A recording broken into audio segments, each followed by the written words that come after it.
A collision could spark World War III. To back down before blatant bullying would be a humiliation. But the United States Navy doesn't play chicken. They end it. They would prove that professional discipline always beats reckless aggression. With just 45 seconds to impact, the American captain gave a command. It wasn't the order to fire or to turn away. So, what was it? At 09:45 hours on October 16, 2025, the USS Higgins, a 100,000-ton Arleigh Burke-class guided missile destroyer, sliced through the choppy waters of the Taiwan Strait on a routine freedom of navigation operation. Forward deployed with Destroyer Squadron 15 in the U.S. 7th Fleet. The Higgins represented American resolve in one of the world's most contested waterways.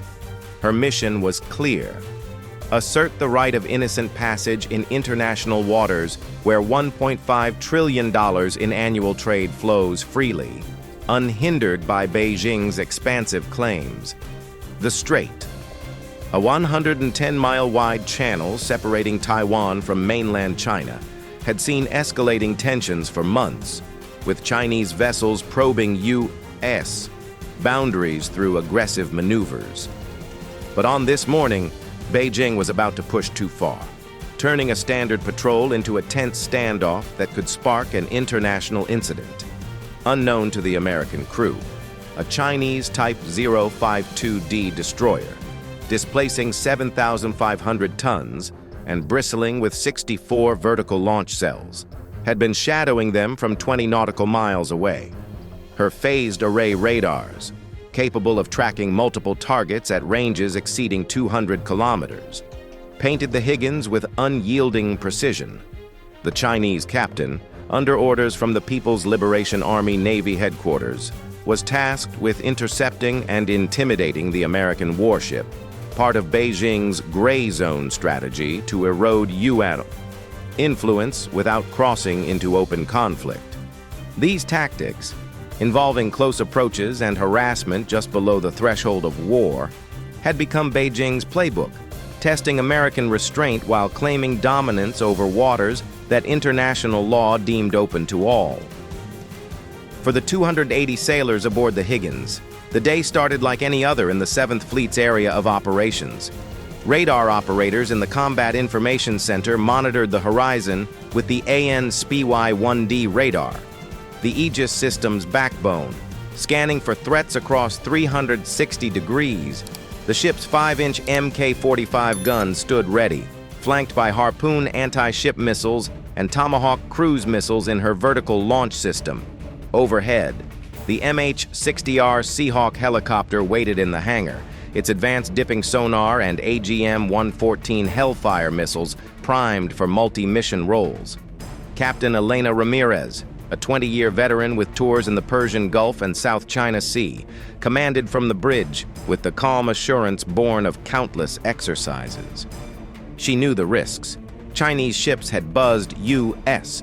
vessels before, crossing bows at distances as close as 150 yards, forcing evasive actions that Beijing spun as American weakness. But Ramirez's orders were firm: maintain course, document everything, and respond proportionally. The stakes were high. A collision here could escalate into a crisis, drawing in allies like Japan and the Philippines, and shaking global markets dependent on the strait's stability. As the sun climbed higher, casting a golden haze over the waves, the radar pinged a contact accelerating from 18 to 32 knots, the Type 052D. Her 130mm main gun trained forward and CIWS turrets alert, closed the gap with deliberate aggression. Beijing thought this show of force would make the Americans blink. They were wrong. The U.S. Navy had dominated blue water operations for decades, and challenging it in open seas remained a profoundly foolish move. What followed would expose the limits of China's bravado and reaffirm why the Taiwan Strait, for all Beijing's bluster, still bowed to American professionalism. So, how did the USS Higgins turn a potential disaster into a lesson for Beijing? How close did things get before cooler heads prevailed? I will show you the truth right now. At 0952 hours, the tactical picture sharpened in the Higgins Combat Information Center. The AN/SY-1D radar had classified the approaching vessel as a Type 052D destroyer. Her radar signature unmistakable, with 4 large phased array panels mounted on her superstructure. She was closing at 32 knots, her waterline churning white foam as she vectored directly toward the Higgins' starboard side. The distance, 15 nautical miles and shrinking fast. Inside the CIC, dimmed lights flickered over consoles as operators shared data via the Aegis Cooperative Engagement capability, linking the Higgins to nearby assets in the 7th Fleet. The threat assessment climbed from low to moderate. Captain Ramirez watched the display with steely focus, her voice cutting through the hum of machinery. Track and classify. Prepare for electronic countermeasures if she illuminates us. The Chinese ship, likely the Kunming or a sister vessel in her class, carried enough firepower to make any captain wary. HQ-9 surface-to-air missiles, YJ-18 anti-ship cruise missiles capable of Mach 3 speeds in terminal phase, and a Type 730 CIWS that could spit 10,000 rounds per minute. But the Higgins was no slouch. Her own 96-cell Mk-41 vertical launch system held SM-6 missiles for air defense, extending lethal reach to 240 nautical miles, and her Phalanx CIWS stood ready to shred incoming threats. At 0957, the gap narrowed to 10 nautical miles. The Chinese destroyer began broadcasting on open channels, demanding the Higgins alter course and leave Chinese territorial waters. Ramirez ignored the claim. The strait was international, as affirmed by the UN Convention on the Law of the Sea. Instead, she ordered her communications officer to respond professionally. This is USS Higgins conducting lawful transit in international waters. Maintain safe distance per Colregs. No reply came. The tension thickened as sonar operators reported no submerged contacts, but the air hummed with electronic emissions. The Type 052D's Type 346A radar locked on, a fire control quality track that in naval terms was like pointing a loaded rifle. Alarms chirped softly. Illumination detected, an operator reported. She's painting us. Ramirez's response was textbook. Activate SLQ-32. Jam if necessary, but hold fire. The SLQ-32 electronic warfare suite, capable of disrupting enemy sensors across a 100-mile radius, went active, flooding the spectrum with noise to break the lock. At 1003, the distance hit 5 nautical miles. The Chinese ship adjusted heading, angling for a close pass that would force the Higgins to maneuver. Sailors on deck could now see her silhouette on the horizon, her red star emblem stark against gray steel.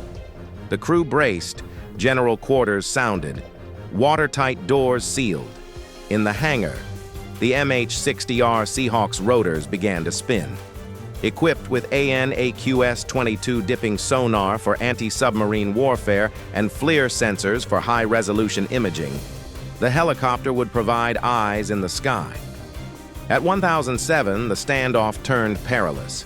The Type 052D accelerated to flank speed, closing to 2 nautical miles. Her bow cut across the Higgins path, a classic chicken maneuver meant to intimidate. Distance: 1 nautical mile. Ramirez held firm. Steady as she goes. Document everything. High-definition cameras rolled, capturing every detail for post-incident analysis. The air crackled with radio static as the Chinese repeated demands. But the Higgins broadcast her position and intentions clearly. At 10:10, the gap shrank to 500 yards. Hearts pounded in the CIC as collision alarms blared. The Type 052D's 130mm gun turret tracked lazily, her CIWS domes alert.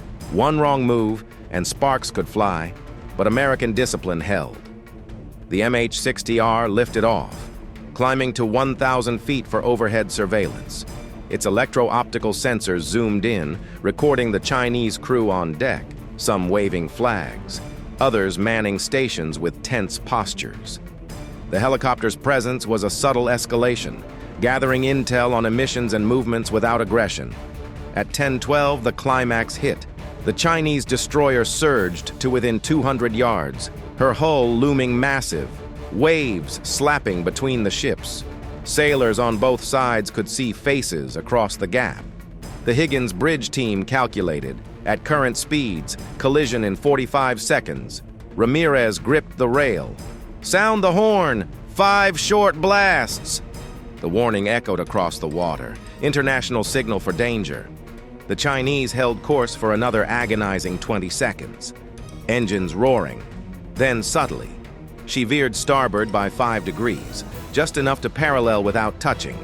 The gap stabilized at 150 yards, a hair's breadth in naval terms. Electronic warfare suites on both sides pulsed, but no shots fired. The MH-60R circled, its Hellfire missiles armed but unused, beaming real-time video back to the Higgins and Fleet Command. As the ships ran parallel for 2 minutes, the tension peaked. Any twitch could ignite. But Beijing blinked first. At 10:15, the Type 052D peeled away, accelerating north toward Chinese waters. The standoff ended, but the message lingered. By 10:20 hours, the waters calmed as the Type 052D faded over the horizon. The USS Higgins resumed her transit, her crew standing down from general quarters with a mix of relief and pride. No damage, no injuries, just a stark reminder of the razor's edge in the Taiwan Strait. Captain Ramirez addressed the ship. "Well done. We held the line without flinching."